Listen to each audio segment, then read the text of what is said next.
გამარჯობათ კიდევ ერთხელ, ვინც ეხლა შემოგვიერთდა, კიდევ ერთხელ მოგესალმებით. მილოცვით წინა მასე გადაცემაზე ფაქტობრივად მიულოცეთ უკვე ყველა მაყურებელს, ამიტომ გავაგრძელებთ ჩვეულებრივ იმ რეჟიმში, რომელი რეჟიმიც ფაქტიურად გქონდა და შეიძლება ითქვას, რომ ეს 5 წუთიანი შესვენება გქონდა ჩვენთან ერთად ახლა არიან საფრანგეთიდან ტრადიციულად გიორგი პოპხაძე და გიორგი ლომია ვაგრძელებთ. არა, ტრადიციულად არ არის. შენ გადაცემაში დღეს ჩვენ სტუმრად ვარ. კი ბატონო, თუმცა ხო ახლა სტუმრობთ გოჩა. სტუმრობთ, ორშაბათს ვიქნებით ტრადიციულად ორშაბათს ვიქნებით, კი ბატონო.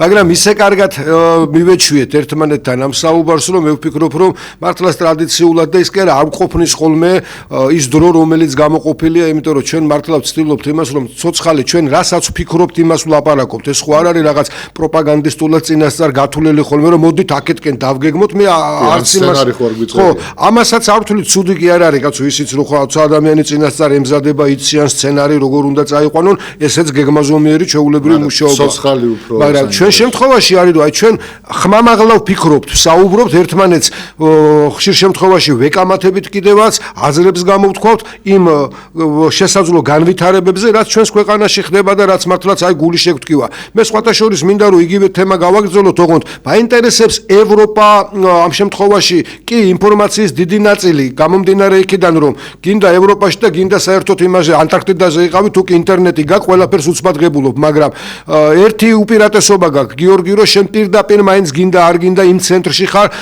და ისეთ პოლიტიკურ სიტუაციაში ხარ, თანაც შენ არა ხარ არავის შეურაცხყოფას არ ვაყენებ, მაგრამ შენ ხარ ის პროფესიონალი, რომელსაც მრავალი წლის განმავლობაში უკვე იცი, სად რა ინფორმაცია ღირებული, როგორ აიღო, კულუარებში რა ხდება. ამას იმიტომ ვამბობ, რომ ადამიანები ხშირ შემთხვევაში, აი, როდესაც ოქსფორდში სწავლობ, ოქსფორდში გასწავლიან რა წიგნები უნდა წაიკითხო, სად დრო არ უნდა დაკარგო, თორე დანარჩენი ეხლა ნებისმიერი თქვა შეიძლება სასწავლებელი იქნება ეს თუ სინამდვილეში ამას გასწავლის და ამას გეუბნება, რომ შენ თვითონ უნდა გაანალიზო, ოღონდ მიგითითებ სად შეიძლება 100 წიგნს რო წაიკითხავ, იმ 100 წიგნიდან შეიძლება 30 აუცილებელი, ხო?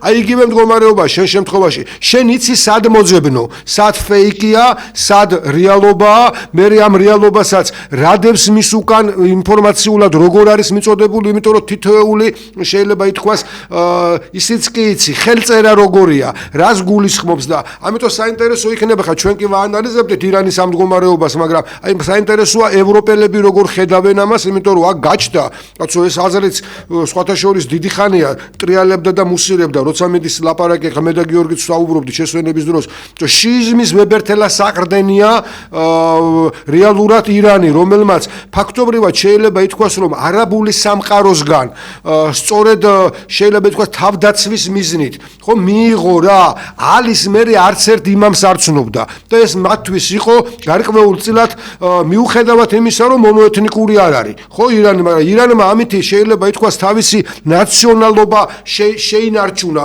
თავის სახელმწიფოებრიობის ფარგლებში სცადა დაპყრობილმა ირანმა, როცა არაბებმა მთლიანად ასე ვთქვათ დაიპყრეს და მთელი შეიძლება ითქვას, რომ ვებერთელა იმპერია ევროპამდეც კი ჩავიდნენ, აი ამ პერიოდში ირანმა შეძლო ის, რომ შიიზმით თავიანთი ნაციონალური კულტურა ცალკე გამოეყო, ხო? აი ეხლა როცა მიდის ლაპარაკი, რომ შეიძლება ზოროასტრიზმზე როცა მიდის ლაპარაკი, რომელიც თავის დროზე შეიძლება ითქვას, რომ აი იეზიდები რო გვყავს ჩვენ, ხო? ანუ ეს ნიშნავს თუ არა, რომ მაშინ საზღვრები შეიძლება საერთოდ გადაიხედოს და საზღვრების გადახედვა რას ნიშნავს? აგერ ევროპაში, ბალკანეთში რაც მოხდა, საზღვრების გადახედვა რამხელა ტრაგიზმი იყო, როდესაც იუგოსლავიის დაშლის დროს დღესაც კი არ არის იარები მოშუშებული, იმიტომ რომ სულ შეიძლება ითქვას გუშინ მოხდა ეს ამბავი.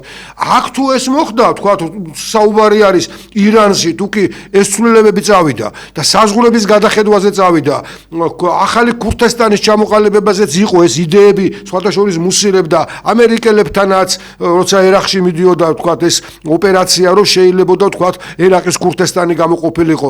ეს იმას ნიშნავდა, რომ სირიის ქურთესტანი, ეს იმას ნიშნავდა, რომ თურქეთში ქურთესტანი, რომელიც არსებობს. ანუ ვებერთელა ცვლილებები შეიძლება მოხდეს და ამ ცვლილებებში ჩვენ რამდენად მზადა ვართ იმისათვის, რომ თან მით უმეტეს, როდესაც რეალურად გიორგი ჩვენ ამასაც ვლაპარაკობდით, წესები იცვლება წინა გადაცემებშიც, ხო? ანუ საერთაშორისო სამართლის ის წესები, რომელიც აქამდე იყო მეორე მსოფლიო ომის მერე, რაც შეთანხმებითი იყო. ეს არ ნიშნავდა, რომ საბჭოთა კავშირი და ნატო, თავის თქვა საბჭოთა კავშირი და ვარშავის ხელშეკრულების ქვეყნები და ნატო ერთმანეთის წინააღმდეგ კონკურენცია არ იყო, პროქსი ომები არ იყო, დაძაბულობა არ იყო, ცივი ომი, ყველაფერი ეს გავლილი, შეთანხმებითი რაღაცა სამართალი არსებობდა. დღეს ეს მოირღვა. დღეს ფაქტობრივად შეიძლება ითქვას, რომ სახელმწიფოში შეჭრა, ერთი სახელმწიფოს მიერ მეორე სახელმწიფოში შეჭრა, შეიძლება ითქვას, რომ თუ კი ადრე ეს უფრო ძნელი იყო, აი სწორედ იმის მაგალითზე, იუგოსლავიის მაგალითზე, როცა ის დაიშალა, ხო, ევროპაში, როდესაც ახალი სახელმწიფოები წარმოიშვა. აზიაში ეს ძალიან მტკივნეული პროცესი იქნება, იმიტომ რომ ევროპა მაინც თავისი განვითარებით, თავისი კულტურული დონით და მიუხედავად ამისა საშინელი გენოციდები იყო, კაცო, სისხლისღვრები იყო და ჰააგა და ისინი დაჭირდა და ამ შემთხვევაში თუ კი ეს ახლო აღმოსავლეთში მოხდება, სადაც რასაკვირველია ისრაელიც პირდაპირ ჩართული იქნება. ეს იმას ნიშნავს, რომ ამერიკის შეერთებული შტატები პირდაპირ ჩართული იქნება, ხო ის პირდაპირაც ამბობს, რომ თუ კი გაისურის ეს რეჟიმი, მაშინ ჩვენ პირდაპირ ჩავერთვებით. ამ შემთხვევაში ურთულესი შეიძლება ითქვას, რომ გეოპოლიტიკური სურათი იქნება, როგორ შეიძლება რა რყევები შეიძლება ამას მოყვეს და ჩვენ ვართ ქვეყანა, რომელიც ფაქტობრივად, რა ვიცი, დაუცველობის ისეთი გამიჩნდა, რა ქვია, გრძნობა, რომ ჯარი ჩვენ არ აგვყავს. ხელისუფლება, რომელსაც შეუძლია მონოლითურად შეკრას, თქვათ, ერი, ეს არ აგვაქვს. პირიქით, აქ დაძაბულობა, ერში საშინელი მდგომარეობა დაყოფილი, აი ასეთი საშინელი სურათი გვაქვს და აი მაინტერესებს, თქვათ, ევროპელები ამას როგორ ხედავენ და მერე გადმოვიტანოთ ეს, იქნება აი საქართველოს მაგალითზე, საქართველოში რა შეიძლება განვითარდეს და ჩვენ რა შეიძლება რომ თქვათ თუნდაც ურჩიოთ ან ჩვენი პოზიცია გამოვხატოთ რომ აი ამ სურათში რისი მოლოდინი შეიძლება გქონდეს. ანუ მე უბრალოდ კიდე ერთი კითხვა გიორგი, ანუ დავამატებ, უფრო სწორად დავაზუსტებ.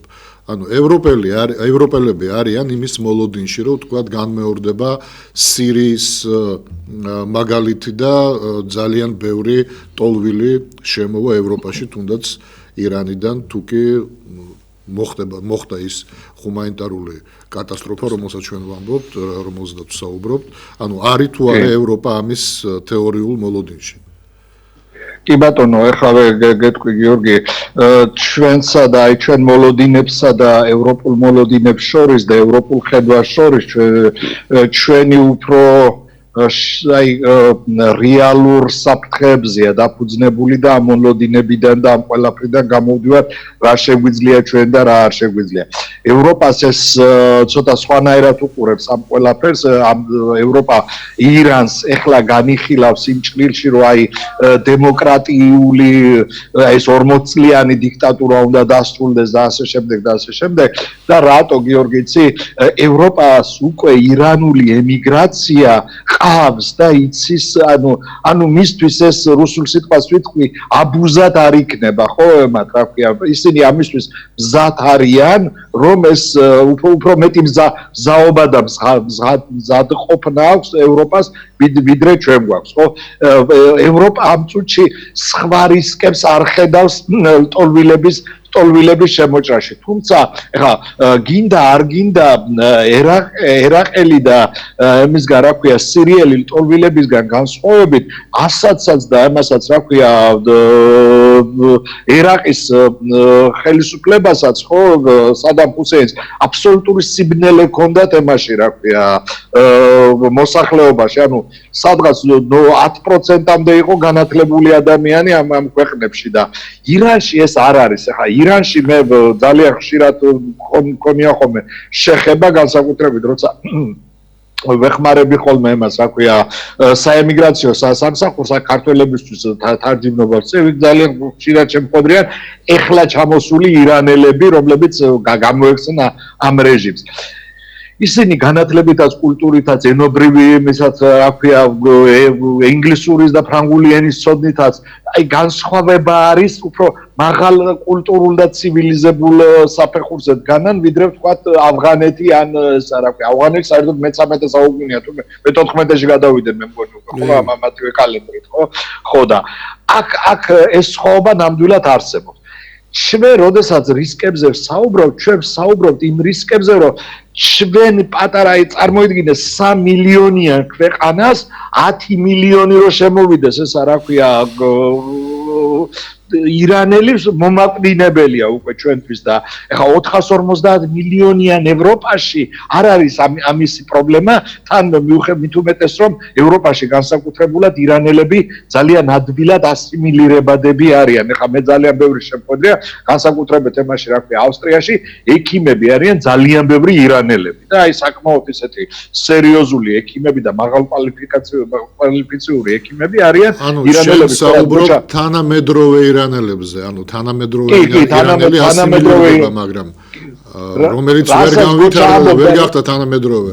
ის ხო ვერ ასიმილირდა, ჩვენთან ძალიან ბევრი ირანელია, რომელიც არ არის ვერ ასიმილირდება და ვერ იტყვი იმას, რომ მოხდა მისი ინტეგრაცია ქართულ კულტურაში ან ქართულ საზოგადოებაში. მაგას ვამბობ, ჩვენ ამას ვერ მოვერევით, გიორგი და ევროპას აქვს ამისი ფუფუნება, ასე ვთქვათ, ხო?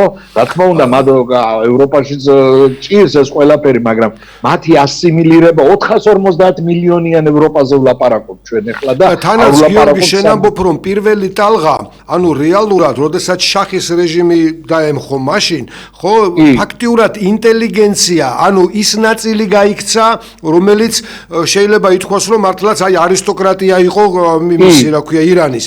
ამან გარკვეულწილად არისტოკრატიამ შეამზადა ნიადაგი, რომ უკვე თუნდაც მეორე ტალღა, მერე მესამე ტალღა, უკვე რაღაც გარკვეულ შეიძლება ითქვას, რომ რაღაც ბუფერულ იმაში შედიოდა, უკვე იცოდნენ სად მიდიან, ვისთან მიდიან და აქედან გამომდინარე რასაკვირველია ინტელიგენციის დიდი ნაწილი ექიმები იქნება ეს თუ და დანარჩენი თქვა ანუ უმაღლეს დამთავრებული ადამიანები ჩამოდიან ფაქტობრივად რა კი მაგრამ იქ მივდივარ რა კითხვაც გიორგიმ დასვა სწორედ იმ დაბალი და საშუალო ფენას რომ შემოვიდეს ემაში რა ქვია ევროპაში ხო ევროპა ასე თუ ისე ამას გადახარშავს და ევროპას სხვა პრობლემები გააჩნია და სხვა მიდგომებია ევროპა სხვა რაღაცაზე ემაშობა გიორგი და არ მახვილებ ძალიან დიდ ყურადღებას იყო გუშინ ამაზე საუბარი ემაში ფრანგულ ტელევიზიაში ექსპერტები ძალიან მაღალი დონის ექსპერტები ხომ არ მოხდება ისე რომ აი შიიტი ფუნდამენტალისტები გამარჯვების შემთხვევაში გამოყვნენ ამ ტალღას ემაში რა ქვია ევროპაში და სწორედ აქ იძიონ მერე შური ემაზე რა ქვია რაღაც გაქცეულებ ესმის ხო აი მიმიხვდი რას ვამბობ ანუ იქ საერთოდ სხვა პრობლემას უყურებს რომ იქ შეიძლება გამოყვეს და მე აქ ჩემს ქვეყანაში მომიწიოს მასთან უკვე სპეციალსახურები ბრძოლა კი ბატონო იმიტომ რომ შიიზმი ეს ხო მებრძოლი რელიგია არ არის ესა რა ქვია აი მისიონისტური რელიგია და მათ თავისი ესენი ჩარჩოები გააჩნიათ რომ აი მისია უნდა შეასრულოს შიიზმის მისია ხო და ამიტომ ძალიან ადვილად არიან ეს ადამიანები ისევე როგორც დაეშის წარმომადგენლები ტერორისტებად ანუ ცოცხალებად რა ქვია ბომბებად ქცევის ამაზე მიდის აქ ლაპარაკი და არა იმაზე რომ ევროპას ჩვენ წაგვლეკავს ირანული ესა რა ქვია პრობლემები ხო ამიტომ ვამბობ რომ ჩვენს და ევროპას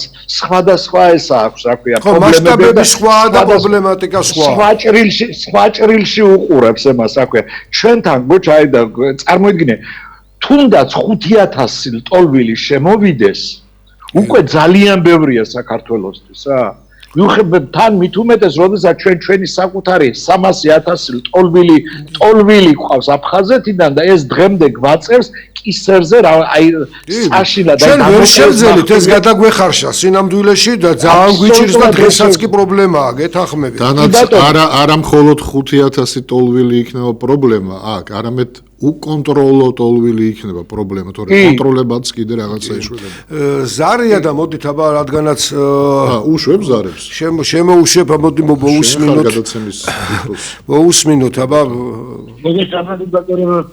მოგესალმებით მოგესალმებით გილოცავთ დღევანდელ დღეს გაიხარეთ მე მგონი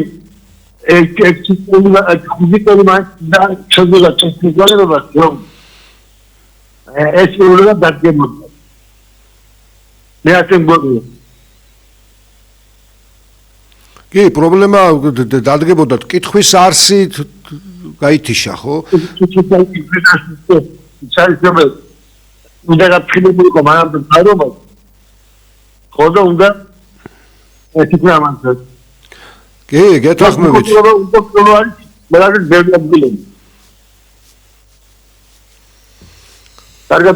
კარგად გზანდებოდეთ. მადლობთ. კი, ჩვენ სხვათა შორის იგივეს ამბობს, რომ კი, მაგას ვამბობთ ზუსტად, რომ მზაობა რამდენად არის და თანაც აი კიდევ მზაობა როგორ შეიძლება კონდეს, როდესაც დღევანდელ სიტუაციაში გამოდიხარ და სხვათა შორის თქვით რამოდენიმეჯერ და თვითონაც დაუждათ ჭკუაში, რომ ამ პატიმრების საკითხზე წავიდა ლაპარაკი, იქნება შეწყალება გავაკეთოთ, ამნისტია გავაკეთოთ, იმიტომ რომ ერის გამთლიანებაა საჭირო. ასეთ დროს, როდესაც ესეთი რთული მდგომარეობაა ხოლმე, ხო? საჭირო არის, რომ ყველას აქვს თან იცით, რომ რეალურად ხო ჩვენს უეს გვესმის. გაერთიანდით, გამთლიანდით, ეს მოახერხეთ, ეს მოთხოვნა სწორი მოთხოვნაა. ოღონდ გამთლიანება არ ნიშნავს მაინც და მაინც მართლა იმას, რომ ერთ ჭკუაზე დავდგეთ მე და ის ადამიანები, რომლებსაც სრულიად განსხვავებული ხედვა აქვს, მაგრამ არის სახელმწიფოებრივი საკითხები და პირველ რიგში აქ ხელისუფლებამ უნდა გადადგას ეს ნაბიჯი, რომ თუნდაც თავის ოპონენტებთან იგივე მდგომარეობაში არ აღმოჩნდეს, რა მდგომარეობაშიც აღმოჩნდა, თქვენ წარმოიდგინეთ, ეხლა ირანის შესაძლებლობები, ხო, რამხელა რესურსი აქვს ნებისმიერი მიმართულებით, კაცო, და დაწყებული ენერგომატარებლიდან ფინანსური, ეკონომიკური, მართლაც მენდელეევის ტაბულა, მარტო ნავთობზე კი არა ლაპარაკი, მენდელეევის ტაბულა, კაცო, ყველაფერია იქ. წეწიაღისეული გინდა თუ იგივე თქვა ადამიანური რესურსი გინდა, ხო, ამხელა ქვეყანაა. და მას დაუდგა პრობლემები. დაუდგა პრობლემა რატო?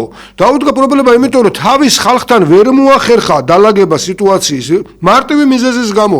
თუნდაც ის ფანატიკურად განწყობილი ისლამური გუშაგები, რომლებიც იყვნენ და მართლაც რევოლუციაში ჩართულები თავის დროზე და ფანატიკურად განწყობილები და იცავდნენ. თანდათანობით ის გადაიქცა ჩვეულებრივ კორუმპირებულ ორგანოდ. იმიტომ რომ სხვაგვარად არ ხდება. დამსჯელ რაზმებად გადაიქცნენ ადამიანებს. ესე ხდება, კაცო, საბჭოთა კავშირიც გაიხსენეთ ყველაზე ახლოს, ხო, ჩვენი ისტორია. ის რევოლუცია რომ მოხდა, თავიდან იდეები შეიძლება ადამიანებს ჰქონდათ ჰუმანური იდეები იყო. ხო, ყველას თანაბარი უფლებები, ცხოვრება, მეგობრობა, რა ვიცი, გადასარევი, ნაროდნაია ვოლადან დაწყებული ისტორიას საბჭოთა კავშირისას ხო სწავლობდით და ხო მაგრამ მერე გადაიქცა დამსჯელ რაზმად საშინელ მდგომარეობად გადაიქცა სინამდვილეში, იმიტომ რომ რეალურად არაბუნებრივ იმაში გადავიდა მართლობის ფორმაში, იმიტომ რომ ადამიანებს სიკეთეს თუ ადამიანების სიკეთისთვის ახარ მართლა მოსული ხელისუფლებაში, მაშინ უნდა მიცეს საშუალება იმ ადამიანების ნაწილსაც, რომელიც რაღაცაში არ გეთანხმება და მტრად კი არ უნდა გამოაცხადო, აგენტად კი არ უნდა გამოაცხადო, კაცო, სულ ყველა, იმიტომ რომ რეალურად საბოლოო ჯამში საბჭოთა კავშირის დაიშალა გარეთ აწნეხით. იმიტომ რომ რეალურად შიგნით ადამიანებს გახსოვს, ჩვენ პირველად ჯინსებს რომ ვიცმევდით და როკს რომ უსმენდით, უკვე იქ წააგო საბჭოთა კავშირმა. იმიტომ რომ უფრო ადვილად მისაღები იყო ჩვენთვის, თავისუფლება გვინდოდა. იმიტომ გვინდოდა ეს ზოგი ამბობს რომ თავისუფლება გინდოდათ, კაცო, ყველაფერი იყო, საჭმელი ქონდათ, სასმელი ქონდათ, სამსახური ქონდათ და ყველაფერი უფასო სამედიცინო, უფასო განათლება. თავისუფლება სხვა რამეა. ადამიანებო და ეს მომენტია და საბჭოთა კავშირის მისტერი ზოგი ეხლაც რუსეთში გონიათ რომ აი რუსული გავლენა თუ კი გაიზრდება გადავრჩევით დაშალა თვითონ საბჭოთა კავშირი ჩვენ კი არ დავშალეთ, კაცო, მართლა ადამიანებს ჩვენ ხელი შეუწყეთ ამის დაშლას, აგერ მეც გიორგიც, მაგრამ დაშალა ელცინმა თვითონვე დაშალეს, იმიტომ რომ ის სისტემა მათვისვე გახდა მიუღებელი, იმიტომ რომ კარგი ცხოვრება უნდოდათ, მათ არ უნდოდათ ცხოვრობდნენ კიდევაც კარგად, კაცო, ჩვეულებრივად გაიხსენეთ სამსახურეებიც ყავდათ რაიკომის მდივნებს, სახში ჩვეულებრივად ძღოლებიც ერთი კი არა, კაცო, ოჯახს ცალკე ემსახურებოდა, თვითონ ცალკე ემსახურებოდა. ანუ ადამიანი კომფორტისკენ მიდრეკილია. ოღონდ ვიღაცა ვიწრო ჯგუფისთვის კი არ უნდა იყოს ეს კომფორტი, არამედ კონკურენტ უნარიან გარემოში უნდა ჩამოყალიბდეს.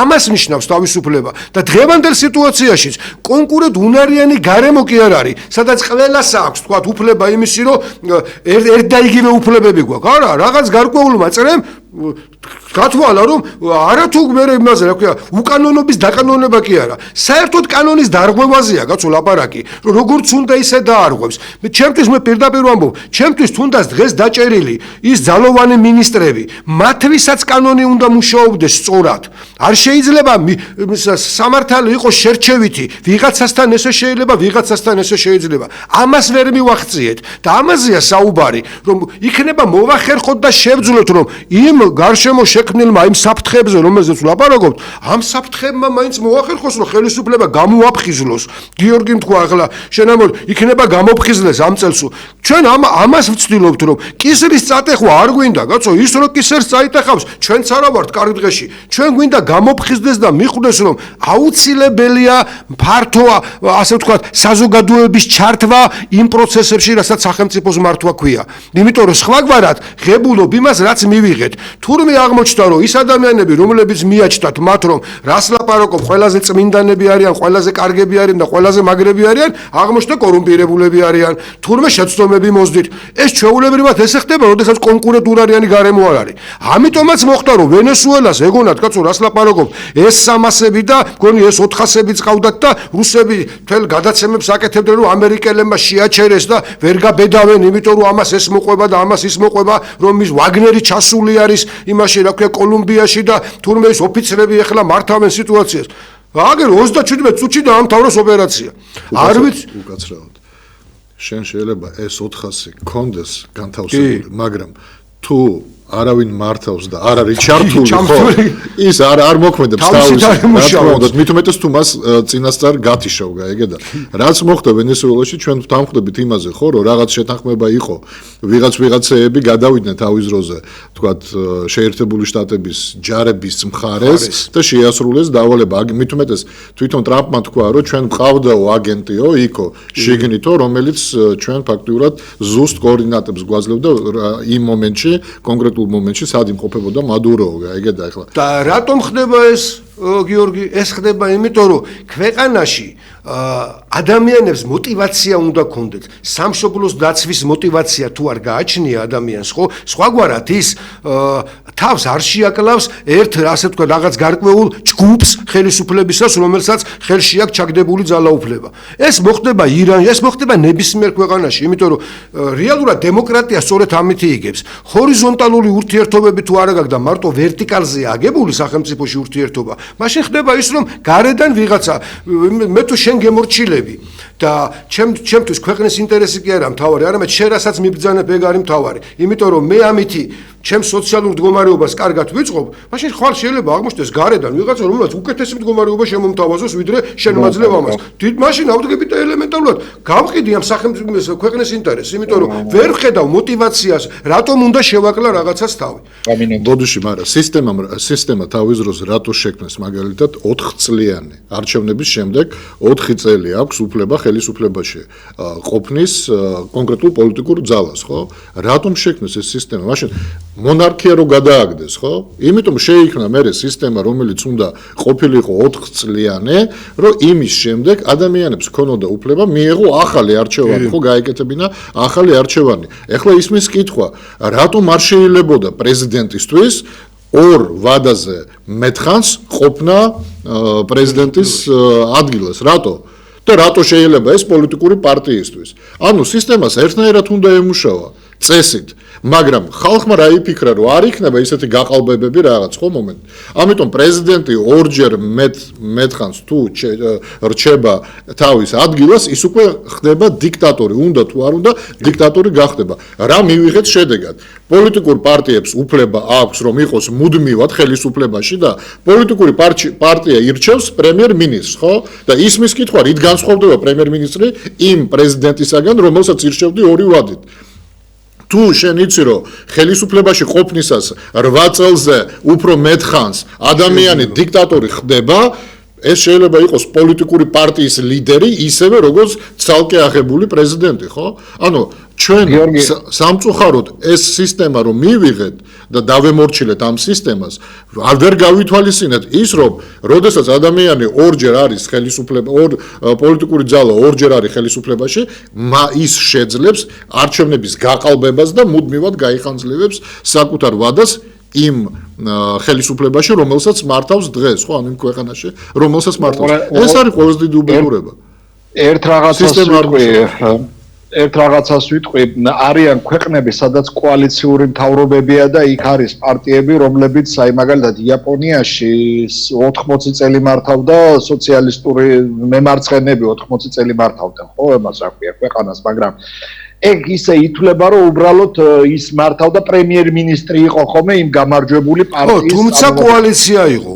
კოალიცია სხვადასხვა ქრისტიან დემოკრატებმა კაცო 10 წელზე მეტი 12-14 წელი მართავდნენ 12 წელი მართეს გერმანია მაგრამ ბოდიში გიორგი იაპონიაში თუ კი შენ გაქვს ფრაქცია პარლამენტში შენი კანონ პროექტი ორჯერ რომ ჩაგიგდოს უმრავლესობა მესამედ ვეღარ ჩაგიგდებს ანუ არის კანონი რომელსაც ემორჩილებიან ჩვენმა ფრაქციამ რამდენი კანონ პროექტი წარადგინა ხელისუფლებას ეს არ აწყობდა, უმრავლესობას არ აწყობდა და არც ერთ კანონ პროექტს მხარი არ დაუჭირეს. კი ბატონო, ამაშია საქმე, როდესაც ჩვენ საუბრობთ, რომ 4 წელზე მეტი არ უნდა მართოს ერთმა პარტიამ, მაქსიმუმ ორჯერ მოდიან ხოლმე ევროპაში, ესე არის რომ ორჯერ მას ხო, ისეთ ქვეყნებში როგორც არის მაგალითად ესეთი ცენტრალიზებული, რა ქვია, ვერტიკალზე აგებული საფრანგეთი, ხო?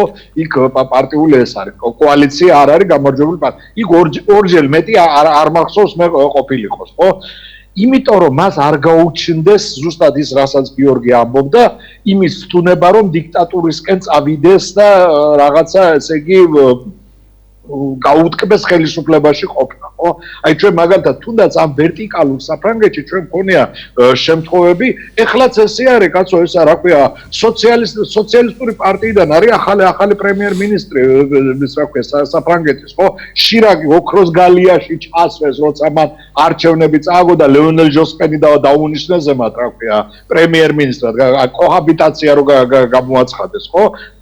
იმიტომ რომ მას არ გაჩენოდა ამას, რა ქვია, სურვილი და ცდუნება იმის, რომ მის პარტიას დიქტატურისკენ ან რაღაცა ადამიანის უფლებების დარღვევისკენ და ფუნდამენტალური უფლებების დარღვევისკენ წასულიყო და გადახრილიყო. შირაკმა კიდე რა გააკეთა, რომ 7 წლიანი ესა რა ქვია, საფრანგეთი იყო ერთადერთი ქვეყანა, სადაც პრეზიდენტი იყო 7 წლის ვადით ირჩეოდნენ და 5 წელზე ჩამოწია, იმიტომ რომ არ შეიძლება ორჯერაც რო ეს არის, რა ქვია, ირჩევენო იმას, რა ქვია, პრეზიდენტო, მაინც დიდი ხანი გამოსდის მას ხელისუფლებაში. 14 წელი ხელისუფლებაში, ხო? აბა მიტერანი 14 წელი ხელისუფლებაში იყო, ხო, ესა რა ქვია, ბოლოს ფრანგები იძახოდნენ, რომ გადასარევი იყო მიტერანი რომ მოვიდა, მაგრამ ხო 14 წელი მე მახსოვს რომ არჩევნებს ველოდებოდა მთელი საფრანგეთი, იმიტომ რომ გადაერჩიეთ მიტერანი, ხო? აი იყო ეს მომენტიც, ხო? 14 წელი უყურეს ერთი და იგივე კაცი. თან ამხელა პრეზიდენტზეა ლაპარაკი, ფრანსუა მიტერანზე არის ლაპარაკი და არა ვიღაცა ამაზე, ხო? ანუ უყურე მენტალური სხვაობაა, ნახე, თან მიტერანის გადარჩევა უნდოდათ არა იმიტომ რომ რამე ცუდი გააკეთა, არა იმიტომ რომ რაღაც არა, მაგრამ არ შეიძლება ეს არის, ხო, აი ძირითადი ამ შეიძლება მასზე უარესი იყოს, მაგრამ იმას ჯობია რომ ერთი თუნდაც გადასარევი და კარგი და დიდხანს იყოს ეს მე მიცემს, რა ქვია, საშუალებას სხვას რომ ცუდი რომოვა იგივეს გაიმეორებს და მე ვეღარ შევცვლით. ამიტომ კომპრომისი არსებობს თვითონ შინაგან ბუნებაში უნდა კონდეს ადამიანს რომ რეალურად რატომ არის ევროპულმა საზოგადოებამ რატომ მოახერხა რომ დღესდღეობით შეიძლება ითქვას რომ ყველაზე მაგარი ეკონომიკა აქვს. რატომ მოახერხა ის რომ ხალხი რომელიც იქ ცხოვრობს ყველაზე მეტად დაცულია. სწორედ რაღაცეებზე ბიჭო მათაც არ შეეძლოთ ეთქვას გადასარევი გაციას ფრანსუა მიტერანი. 14 კი არა, მოდი 34 იყოს. მოგებული ომის შემთხვევაში ჩერჩილი გადაირჩიეს. მოგებული კონდა ხო ომი? მოგებულ კოალიციაში მყოფი ჩერჩილი გადაირჩიეს. 45 წელს. პიჯაკი დატოვა, ჩავალ არჩევნებში მიიღე მონაწილეობა და ჩავალ და ის პიჯაკი დარჩაიკა, კი, აი ანუ მთელი არსი ამაში აი მაგრამ მე აირჩიეს მე კი ბატონო ეგრე დეგოლიც მობრუნდა კაცო იყო მომენტი როდესაც ჩვეულებრივად აი რა არიცი რატო ვამბობ ამას საქართველოში ხო უნდა მივეჩვიოთ იმას რომ გადასარევი კაცია ვიღაც მაგრამ არ შეიძლება ეს გადასარევი კაცი იყოს დიდხანს, იმიტომ რომ თუ ეს გადასარევი კაცი დიდხანს იქნა და ორი მოიმის მაგივრად მესამეჯერაც გამონაკლისი დაუშვით, მე შეიძლება ცუდი კაცი რომ მოვა, იმანაც ადგეს და 3-იც გააკეთოს, 4-ის და საერთოდ არ წავიდეს და მე რევოლუცია დაგჭირდეს. ჩვენ ამას მიჩვეულებრივ ვართ გოჩა, მაგრამ ყავდება ეს არჩევნები.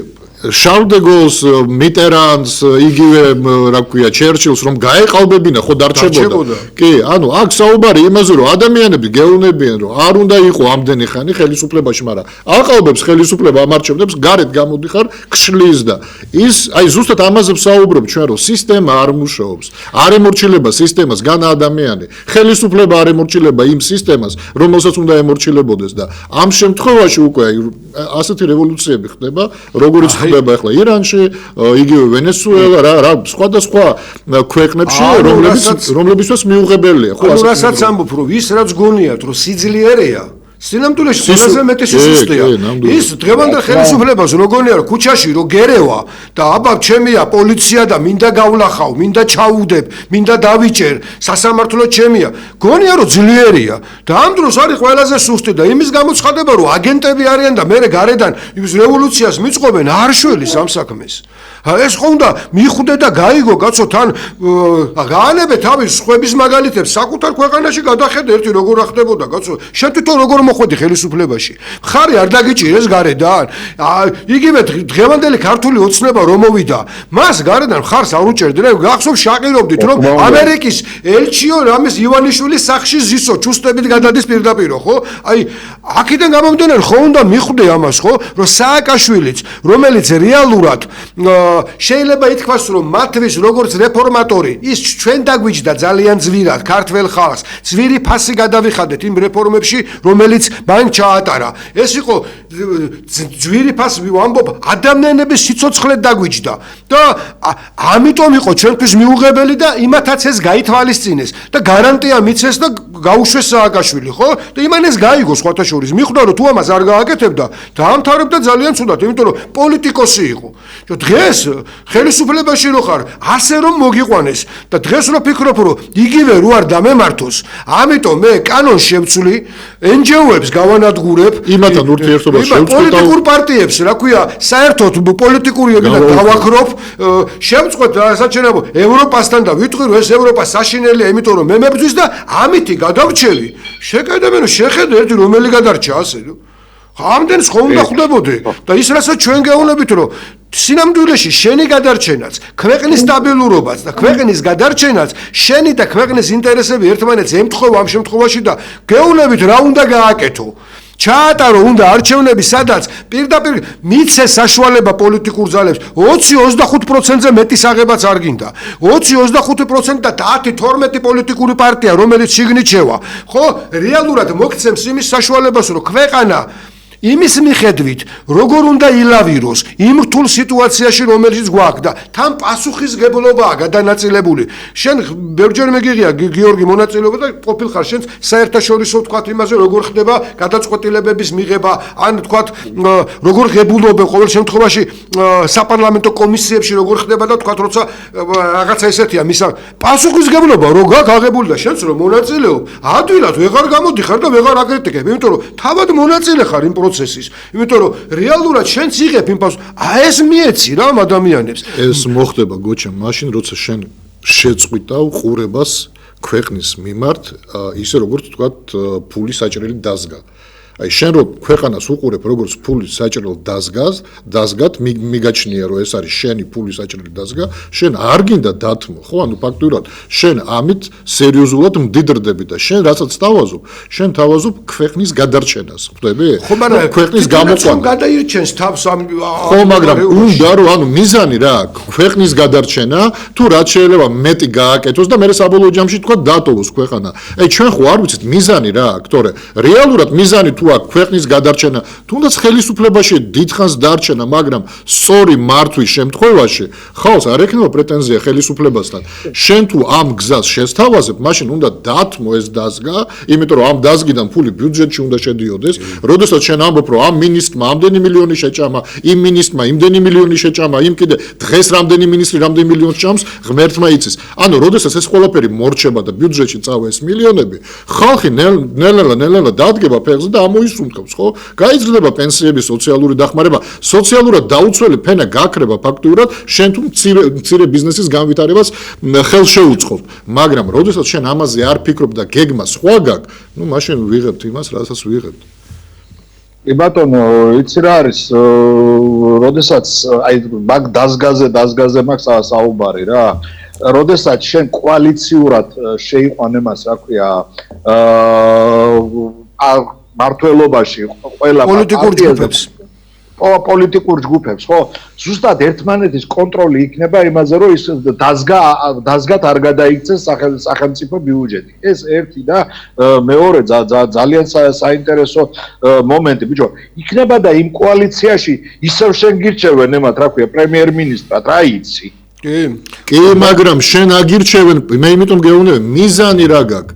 მისი მიზანი არ არის უბრალოდ პრემიერ-მინისტრი იყოს და ხელფასზე იჯდეს, თქვათ. და მთლიანად იმ პოლიტიკურ გუნდს ამის მიზანი, ანუ ეს მიზანი არ უდგას. ეგ არის პრობლემა, გიორგი, რომ იმას სახელმწიფო მართვა კი არ უნდა. სახრავთან უნდა ადვილად იჯდეს. ამაზეა საუბარი ზუსტად. ჩვენ მიშას როცა ემავშებოდ რომ ბიზნესი გაანადგურა, მიშა სხვანაირად ანადგურებდა ბიზნესი. ბიზნესი აყაჩაღებდა, თორე ბიზნესს ამათმა ყველაფერი ბიზნესი თვითონ ჩაიდეს ემაში, რა ქვია, ჯიბეში. დააკვირდი, როდესაც იმას იჭერენ მიქაუტაძე არის თუ ვიღაცა არის თუ ეს არის თუ ის არის, იქ 80%-ში რაზე არის ხომ ლაპარაკი იმაზე, რომ რაღაცა ბიზნესები ქონდა ამ ტიპს, რომელიც აი ბიუჯეტიდან ემეებს იგებდა, რა ქვია, ლოტებს, ხო და იქ ვიდეო ან ბიზნესი ფაქტიურად აი წაშალს თვითონ არიან ბიზნესიც, სახელმწიფოც, ესეც, ისიც. ბიჭო, მიშა იყო დაიჭერდა ბიზნესმენს, გაატყოვებდა რაღაცას, გადააფორმებინებდა სხვაზე თავის ბიზნესმენებზე, ამაზე, იმაზე რაღაცებს ჩიხტი მირთობდა, ხო? ესენი ფაქტიურად ყველაფერს მოაჯდნენ. ეს არის ბატონებო პრობლემა, თორე ხა მართე თუ გინდა 100 წელი მართე, მაგრამ მართე ისე რომ დემოკრატია იყოს შენ ქვეყანაში, რომ არჩევნებს არავინ გიყალბებდეს. ბიჭო, სამჯერ ხა დემოკრატიულ ქვეყანაში კიდევ ვამბობ, ბელგიაზე დემოკრატიული ქვეყანა, ხო? ფერხოვშტადი აირჩიეს სამჯერ და მესამედ რო აირჩიეს, კაცი თვითონ წავიდა, თქვა რომ არ მინდა სამჯერ არ შეიძლება ვიყოთ. იქ არ ყალბდება არჩევნები და შეიძლება 10 ჯერაც აგირჩიო, მაგრამ იმან თვითონ თქვა რომ მეო წავედი და ცნობილი ფაქტია გოჩა ესა რა ქვია შარლ-დე-გოლი რომ წავიდა ამასინაც ზუსტად ის 68 წლის ამბების სტუდენტარი ხალხი იხსენებდა რომ შარლ-დე-გოლი ლათინური რევოლუცია ხო, ჩვენ სტუდენტებმა ვკითხეთო, კაცო, რატომ მიდიხარ ჩვენ შენი გადადგომა, ხო? დამღალეთ ფრანგებმაო და წავიდა, კაცო. დამღალეთ ფრანგებმაო და წავიდა. რა რეცი ეგ პასუხისგებლობა არის, გიორგი და აქ ჩვენთან ეს პასუხისგებლობა და ვეთანხმები გიორგის მიზანი რა გაქვს? ხო, ის თავს იმართლებს, იმითი რომ აი ჩემზე უკეთესი არავინ არ არის. ეს პოლიტიკური პარტიები ვაჭრობენ და თუ ჩემთან ვაჭრობენ, მაშინ ვივაჭრებენ სხვასთანაც და შეიძლება რაღაცაზე ისეთზე გარიგდნენ რომ რაც შეიძლება ქვეყნისთვის უფრო უკეთესი ყოფილიყო, მომგებიანი შეიძლება ყოფილიყო. ის ხო რეალურად უყურებს რომ მისთვის ეს ქვეყანა ერთ-ერთი რა დავარქვა იმას ფიშკა ქართულად როგორ არის, აი ის არის ხო რაღაც სათამაშო საშუალებაა, რითაც შევიდა იმ დიდ ასე ვთქვათ ბიზნესის თამაში. და ის ფიქრობს რომ ვიღაცა მიაფად რატო უნდა მიცეს, მოდი მე ვითამაშებ ამ თამაშს და მაქსიმუმს წამოვიღებ. და ასეთი ხედვით ადამიანმა ჩათვალა რომ ყველა დანარჩენები ჯერ თვითონ მიდგომაც კი რომ პოლიტიკოსებს ხანდახან მოსახლეობას თხოვს რომ წმინდანები იყვნენ. ანუ მშიერი არაფერი არ უნდა გქონდეს, ოჯახს ვერ უნდა არჩენდეს იცოდეს, მაგრამ სამშობლოზე უნდა ფიქრობდე. ასე პოლიტიკოსი რასაკვირველია, ვერ იქნება და ვერ იფიქრებს, იმიტომ რომ ჩვენ ის პერიოდი გამოვიარეთ, ეხლა ვიხსენებდი ძველებს, რომ ვიღაცას ხელფასი მაინც აქვს დღეს იმ ადამიანებს, რომლებიც თავის დროზე საბჭოთა კავშირის დაშლაში ღებულობდნენ მონაწილეობას და ცოცხლები ცოტანი არიან დარჩენილი, კაცო, ჩვენი თაობისას ვიძახი.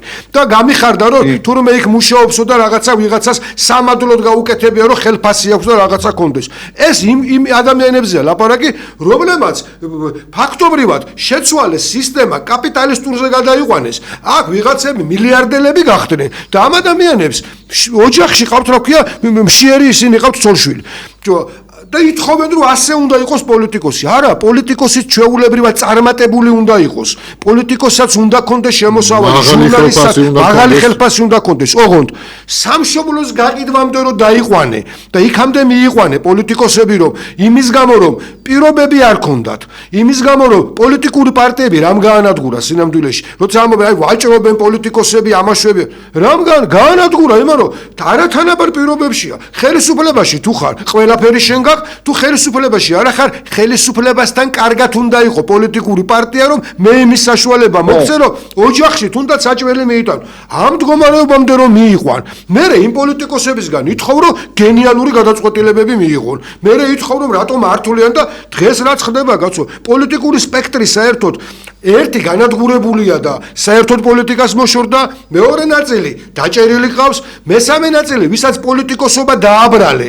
ხო, იმის არ იყოს, ამ ტელევიზიაში იყო რამოდენიმეჯერ ზარის და ის რომ ჩვენთან განათლებაზე რომ ლაპარაკობდა ადამიანი, შტანგისტმა რომ გამოაცხადა და თქვა, რომ განათლების კანონი კარგიაო, აქ რატო ამბობთო თქვენ ხო იცითო, ჩვენი ტელევიზია პირიქით მაქსიმალურად იმ ადამიანს ხარსაც უჭერდა, როცა სპორტზე იყო ლაპარაკი, მაგრამ შეიძლება სპორტსმენი განათლებაზე მელაპარაკებოდეს, კაცო. ხო, ამიტომ მივიღეთ ის, რომ თავდაცვის მინისტრი შეიძლება იმის, რა ქვია, ჯარისკაცების იმას ყიდიდეს, რა ქვია, საჭმელს და ამ ტენდერებით იმაშვებოდეს, რა ქვია, იგებდეს რაღაცას. შეიძლება უშიშროების მინისტრი უცხო ქვეყნის მოქალაქესთან გარიგებას დებდეს, რომ რაღაცა მოიგოს და სახელმწიფო მიქ ფული, რა ქვია, მეტი გადაიხადოს, იმიტომ რომ მას მიზანი ისა აქვს, რომ ფული იშოვოს. ამ მდგომარეობამდე მივედით. ეს მდგომარეობა შენ წარმოიდგინე, არც შევარდნაძის დროს არ ყოფილა. ეს მდგომარეობა სააკაშვილის დროსაც არ იყო. დღეს მივედით ურთულეს მდგომარეობაში. მიშას მაგაში ვერ იმას ვერ დააბრალებ, რომ ეს გააკეთებ. მიშაზე, რა ვიცი, რაც ჩვენ ნაომარი გვაქვს, მაგის წინააღმდეგ, მაგრამ ამას როგორ დავაბრალებ, კაცო?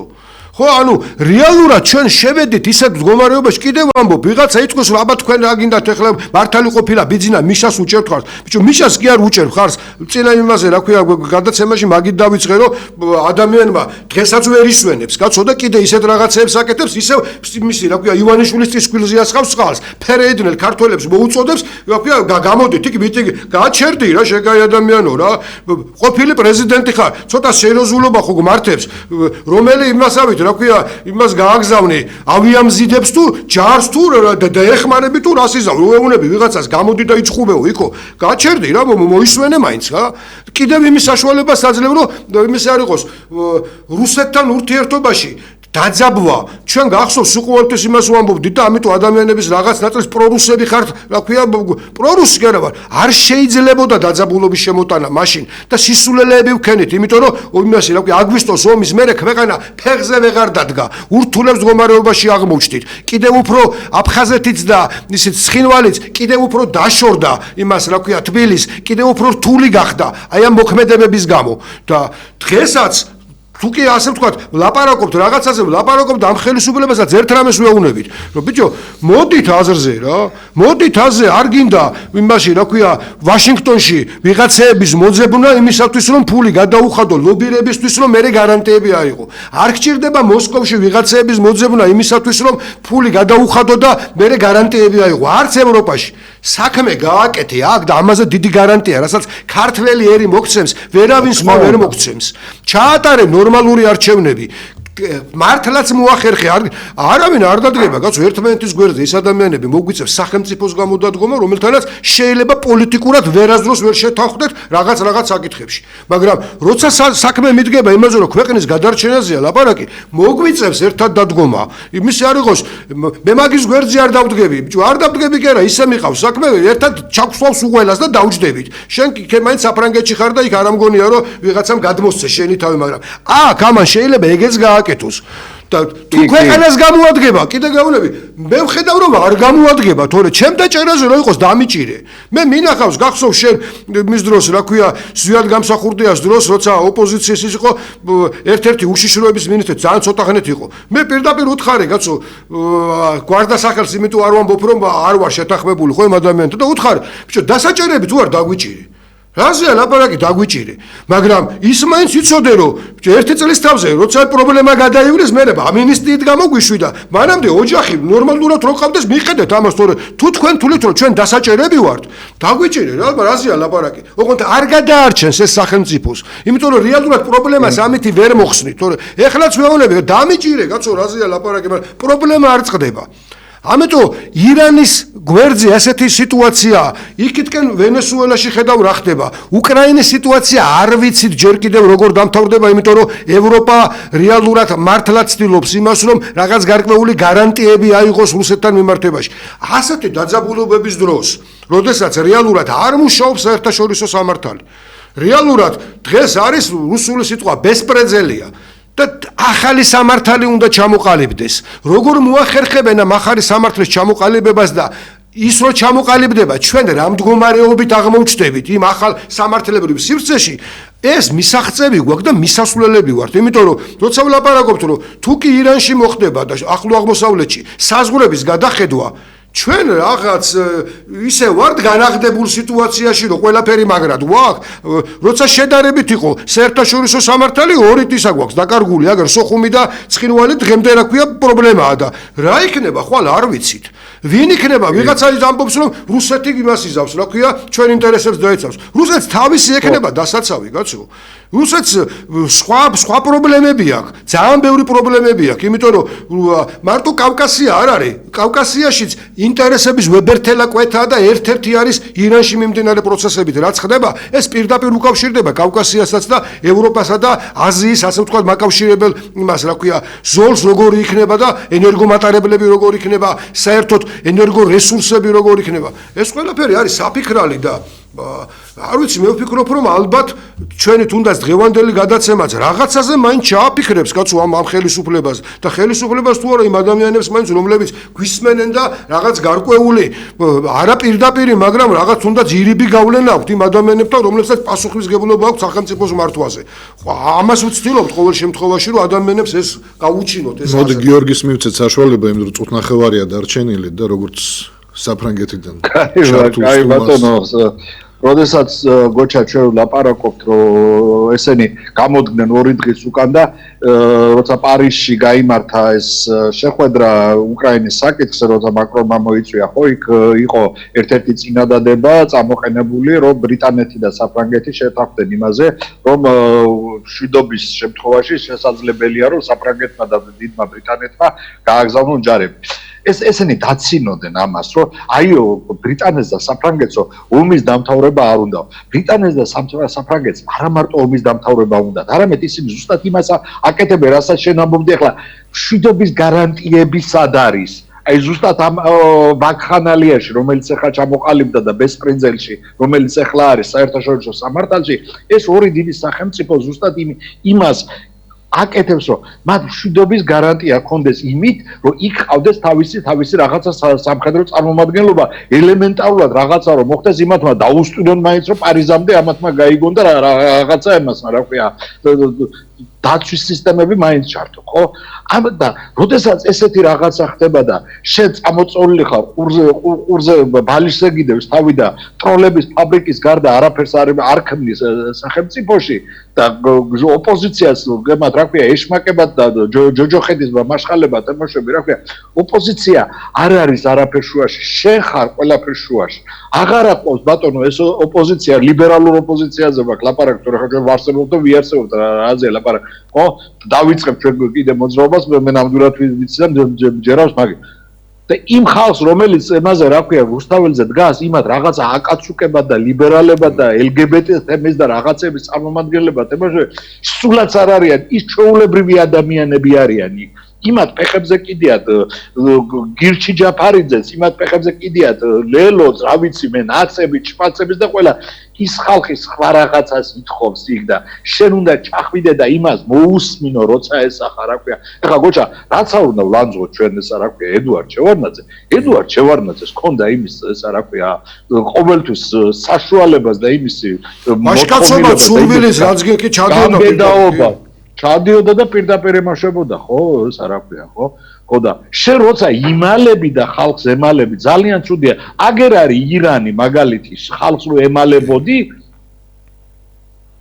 ეს 40 წლის განმავლობაში იფეთქა ამან და ჩვენ ღმერთმა არ ქნას რომ ჩვენთანაც იფეთქოს კიდე გეუბნებით ძვირფასო ხელისუფლებაო მოეგეთ გონს აი ეს არის ჩემი სათქმე ჩვენი დრო ამოიწურა მე უბრალოდ მოკლედ ვიტყვი საერთოდ ამ თემა ანუ სოციალური თემა როდესაც ჩვენ სოციალურ თემაზე ვსაუბრობთ ელემენტარულად რო ავიღოთ აი ამ ახალ წელს საშუალო საახალწლო სუფრა 400 ლარზე მეტი ჯდებოდა საშუალო საახალწლო სუფრა სადაც 4-6 ადამიანი დაჯდებოდა მე არ ვსაუბრობ შავ ხიზილალაზე ხო ანუ როდესაც შენ და ბევრ ადამიანს ბუნებრივია ბევრ ადამიანს ამის საშუალება არ ქონდა მით უმეტეს თუ ჩვენ ახლა პენსიონერებზე ვსაუბრობთ როგორ შეიძლება ერთი დღისთვის მთელი პენსია დახარჯო ხო აქედან ეს არის საშუალო მინიმალური მე კიდევ ერთხელ ვამბობ არ გოჭი სუფრაზე არა აი ოლივიე რაღაცეები რა 400 ლარზე ოდნავ მეტი ჯდებოდა რაც დავთვალეთ ჩვენ ელემენტარულად აი ახლა ხო უნდა მიხვდე რომ პროდუქტზე ამ ხელა ფასები რო გაქვს ამ დონემდე რო გაქვს აწეული ფასები შენ ამ ეკონომიკურ ბლოკადაში მოქცეული ხარ უკვე ხო მომდევნო 1 ან 2 წელიწადში რა გველოდება არც შენ იცი და არც ჩვენ არ ვიცით ბუნებრივია ცდილობ დღეს რაღაცნაირად შეინარჩუნო დოლარი იმიტომ რომ რეზერვებს ხარჯავ მაგრამ დამთავრდება ეს რეზერვი და მე ხალხს რას ვეუბნები როდესაც ეს რეზერვი დამთავრდება და ხელისუფლება წავა თქვა დატოვებს ქვეყანას აი მაშინ ქვეყანა რა დღეში ჩავარდება რეზერვების გარეშე ანუ არაფერი არ შეგიქმნია ამ წლების განმავლობაში მე მესმის რომ ქარხნები ფაბრიკები მუშაობდეს რაღაც ანუ შემოდიოდეს ხო ბიუჯეტში საიდანღაც შემოსავალი რაღაცას ვყიდიდეთ ხო ანუ ჩვენ ფაქტიურად სულ იმპორტი გვაქვს ჩვენ ექსპორტზე რა გაგვაქვს რომ არაფერი რაღაც 1-20% მეტი არა და ისმის კითხვა აი ასე დღეში რო ხარ რამეს ფიქრობ ეს მაინც გითხარით გეგმა რა გაქვთ ამაზე ვსაუბრობთ რომ ადამიანი წყნარად რომ იყოს გამოდი და თქვით რომ ეს არ დაგვემართება იმიტომ რომ ამას და ამას ვგეგმავთ მორჩე ხალხიც დაწნარდება მაგრამ ვიცით რომ ეს გეგმა არა გაქვთ თქვენ გაქვთ სულ სხვა გეგმა იმიტომ რომ რაზეც ჩვენ უკვე ვისაუბრეთ მე და გოჩემაც ხო და გიორგიმაც ანუ მიზანი თქვენი სხვა არის ქვეყნის გადარჩენა კი არ არის თქვენი ბიუჯეტი საკუთარი ჯიბის ბიუჯეტი და საკუთარი თავის გადარჩენა თქვენი მიზანი და ეს არის ყველაზე დიდი უბედურება როდესაც ხელისუფლებაში აღმოჩნდები დიქტატურულ წყობას და ამყარებ ქვეყანაში და მე ერთშვენიერ დღეს ადგები და წახვალ და ხალხს ეს მიატოვებ და ამბობ რომ არ მაინტერესებს სხვა როგორ ცხოვრობს სულ არ მაინტერესებს მთავარია მე და ჩემი ოჯახი კარგად ვიყოთ და ეხლა ხალხს მივმართობ რომ აი ეს რომ არ დაგვემართოს დროზე ხალხნო ცალკე თუ გონს არ მოვა ხელისუფლება თქვენ უნდა მოხვიდეთ გონს და სწორი გადაწყვეტილება უნდა გააკეთო.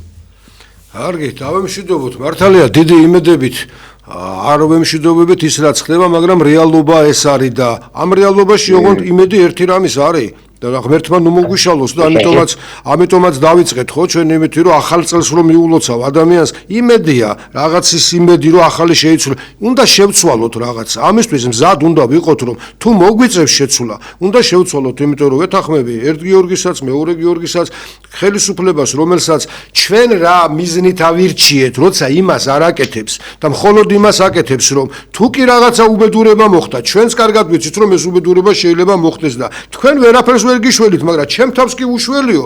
ხო, ასეთი ტიპის ადამიანები ხელისუფლებაში არ გამოგვადგება უბრალოდ, თორე კი ბატონო, აგერ კი ყვავს და კი უყურებს და რაღაცა გარკვეული ნაწილი მხარსაც რომ არ უჭერდეთ და მინიმუმ პასიურ მდგომარეობაში არიყოთ, ხო, მაშინ რასაკვირველია ისინი იფიქრებდნენ კიდევაც იმას, რომ რაღაცა შეცვალონ, მაგრამ ღმერთმა ქნა შეგვაცვლევინოს 20-26 წელი ყოფილიყოს პირველ რიგში მშვიდობის და მერე ცვლილებების დრო, ცვლილებების უკეთესისკენ ღმერთმა შეგვაძლებინოს. კარგად ზანდებოდეთ, ნახვამდის გიორგი, კარგად იყავი.